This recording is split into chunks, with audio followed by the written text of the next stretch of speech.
Voy vo, men tamoshniy skladda emasman, Qo'qondaman. Mana shu taxminan 150 ta konteyner bor ekan.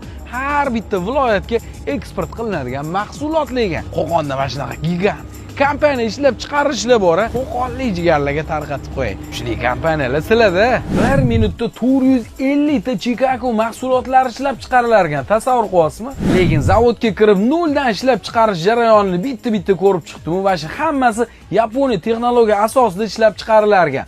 Oddiy seriyadan mahsulotgacha bo'lgan jarayonni ko'zim bilan ko'rdim-u. Misol boshqa mahsulotlardan nimasi bilan yaxshi aka? Boshqa mahsulotlardan farqimiz materiallarimiz gipoallergenli materiallardan ishlatamiz. Deyarli 98% chaqaloqlarimizga allergiya bermaydi mahsulotimiz. Ikkinchisi, Yevropa standartlari asosida solamiz hamma mahsulotlarni, ya'ni seriyalarni 8 soatdan 10 soatgacha chaqaloqlarni tagini quruq tutib turishga imkoniyatiga ega. Bizniki 8 soat, 10 soat, ba'zi hollarda 12 soatgacha yetadi. Ya'ni innovatsiya qilishibdi.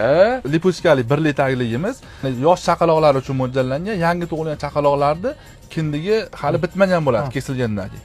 Bu shu kindigiga havo o'tib turish vazifasini bajarib beradi. Kindigi ochiq turadi. 16 xildan oshiq mahsulotlarimiz bor. O'sha bolalar va ayollar uchun gigiyenik mahsulotlar ishlab chiqaramiz. Lekin maza qildim. Chicago mahsulotlarini olsangiz, ichida unaqa bolachalaringiz uchun sovg'alar ham bo'lar ekan. Onalarimiz uchun yoqimli bo'lishi uchun hamma mahsulotimizni ichiga shunaqangi bolalar uchun naskichalar, sovun yoki qo'l salfetkalar solganmiz, maza qilib ishlatishlari uchun. Men o'zim ko'zim bilan Chicago zavodiga kirib aylanib chiqdim.